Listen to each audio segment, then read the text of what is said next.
Hello semester 4। हम अभी देख रहे हैं पेपर 11 बेसिक डायटीटिक्स। इसमें हमारा यूनिट 1 चल रहा है, role of dietitian in hospital and community. हम लोगों ने देखा कि जब किसी पेशेंट के लिए किन किन लेवल पे एक डाइटिशियन वर्क करती है, पेशेंट के लेवल पे, इंटर प्रोफेशनल लेवल पे, इंट्रा प्रोफेशनल लेवल पे, और कोई एनजीओ के थ्रू या फिर कोई कम्युनिटी के थ्रू वो जो अपना वर्क करती है, तो उसके क्या क्या उसमें एबिलिटीज़ होनी चाहिए, किस किस तरह से वो काम करती है। The intra organisational, inter organisational और intra professional, inter professional and patient level, ये 5 लेवल्स पे हम लोगों ने देखा था। कई बार क्या होता है, जब पेशेंट को हम लोग खाना या कोई मील या कोई उसका मेन्यू प्लान करते हैं और उसके थ्रू जो उसकी हम लोग डायग्नोसिस करके या उसको एसेस करके और उसके बाद प्लानिंग की जाती है, इम्प्लीमेंट किया जाता है, उसका एवेल्यूएशन किया जाता है, फिर उन लोगों को जो समझाया जाता है, एडुकेट किया जाता है, तो कई बार इसमें पेशेंट को उसके मेंटल लेवल को उसकी देखते हुए, उसकी एबिलिटी को देखते हुए, उसके टेस्ट को देखते हुए, उसकी जो नीड है, रिक्वायरमेंट है, उन सब के अकॉर्डिंग फिर उसके बेसिस पे मेन्यू प्लान किया जाता है, क्या अवेलेबल है, किस तरह का वो डाइजेस्ट कर सकता है, कोई चीज़ से उसको एलर्जी तो नहीं है। There are so many things जिनको देखते हुए, उसकी एज, सेक्स, उसकी रिक्वायरमेंट, सो मैनी थिंग्स उसको देख करके उसके अकॉर्डिंग मेन्यू प्लान किया जाता है, डाइट प्लान किया जाता है और उसको इम्प्लीमेंट किया जाता है। उसके बाद उसको फॉलोअप कराया जाता है और किस तरह से उसको एवेल्यूएट करना है और उसको पूरा बता करके फिर अपने गाइडेंस में उसमें डॉक्टर्स भी शामिल रहते हैं जिनसे बात की जाती है, उसके घर वाले भी रहते हैं पेशेंट के, पेशेंट खुद रहता है, अगर कोई कम्युनिटी के थ्रू या कोई कंपनी के या फिर कोई ऑर्गेनाइजेशन के थ्रू है तो उनसे बात की जाती है, नर्सेज रहती हैं, जो स्टाफ होता है वो होता है।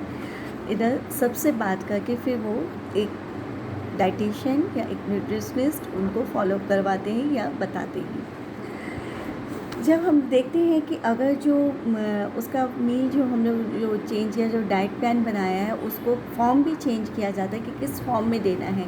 कई बार जब वो बहुत फैमिलियर नहीं होता, नॉन फैमिलियर जो डाइट दी जाती है, तब उससे भी उसको प्रॉब्लम होती है। ये एक बच्चे को देख के समझ सकते हैं, जब बीमार होता है टेस्ट बड भी हमारे ख़राब हो जाते हैं, कई बार वो भी प्रॉपर वर्क नहीं करते या कई बार वो स्वेलो नहीं कर पाता, या कई लोग होते हैं जो खिचड़ी, दलिया या सूप या कुछ जो रसदार चीज़ें हैं उनको वो लोग नहीं टेस्ट करते हैं, नहीं पसंद करते हैं। तो उनकी लाइकिंग को देखते हुए, उनका फॉर्म चेंज करते हुए, उनके माइंड सेट करते हुए, ये सब चीज़ें एक डाइटिशियन के वर्क में आता है, फील्ड में आता है कि वो उनको बताएं।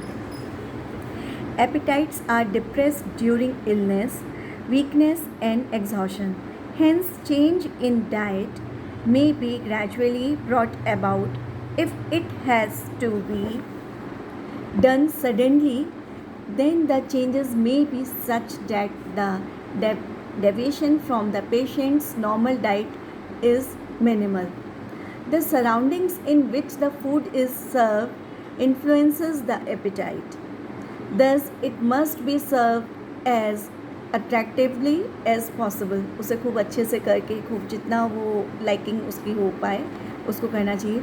One should ensure cleanliness, color, flavor and appetizing aroma around the patient. This is must to follow. Large portions or servings may discourage a patient with a poor appetite. It is also essential for the person serving the food to be cheerful and encouraging. And encourage करता हुआ उसको food देना चाहिए जो cheerful हो, जो उसके apatite को अच्छा करे और उसकी जो लाइकिंग है उसको देखते हुए इन सब को हमको देखना चाहिए, फॉलो करना चाहिए. Technical aspects about a diet should never be explained when the patient is eating his food. This explanation about basic facts of nutrition should be done only when the patient is completely relaxed and in a receptive mood. It is necessary to stress that the intake of a nutritious and balanced diet will result in a healthy living. It is most important to see that the patient eats the prescribed diet.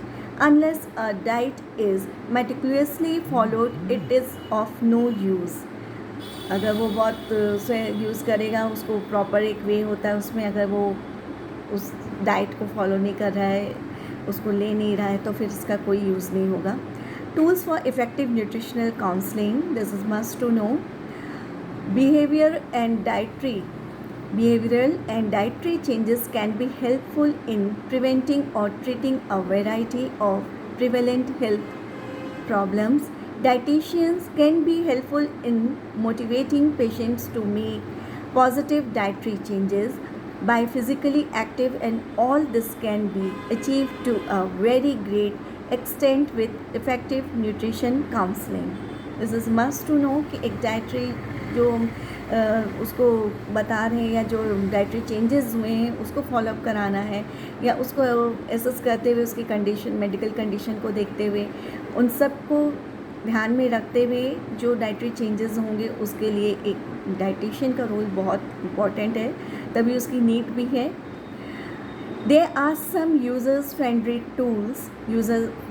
tools which can enable dietitian to rapidly and accurately assess patients' diet and exercise habits, as well as provide information important for effective nutrition counseling.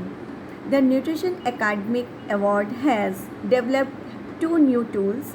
जो nutrition academic award है उसने 2 नए tools develop किए हैं, उनको form किया है. Wave and reap, WAVE, wave and reap, REAP.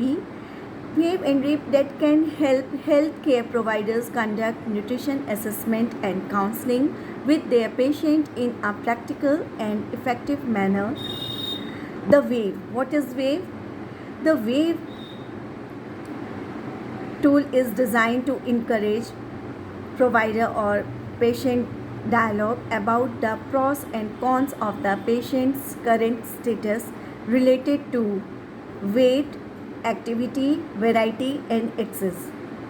जो वेव है वो W for weight, A for activity, V for variety and E for access. The rapid eating and activity assessment for patient यानी REAP, R for rapid, E for eating and A for activity, P for activity assessment and P for patient. The rapid eating and activity assessment for patient REAP is a brief, validated questionnaire that is designed to aid providers in performing a brief assessment of diet and physical activity. तो ये जो 2 tools हैं इनके help से एक dietitian बहुत अच्छे से अपना काम कर पाती है जो पेशेंट देख रही है, और जो वो डाइट के थ्रू जो डाइटरी प्लान बनाती है उनके थ्रू जो चेंजेस करती है या अकॉर्डिंग उसकी नीड वो जो देना चाहती है उसको बताना चाहती है, अपना वर्क करती है. तो ये 2 जो टूल्स हैं ये बहुत इफ़ेक्टिवली वर्क करते हैं और एक डाइटिशियन अपना काम कर सकती है. REAP and WAVE can be helpful tools to facilitate nutrition assessment and counseling depending on the patient's health priorities and how much time is available. These tools can be used in a variety of ways to discuss nutrition with patient during a clinical encounter in 1 to 9 minutes. ये हमारा first unit complete हुआ, role of dietitian in hospital and community.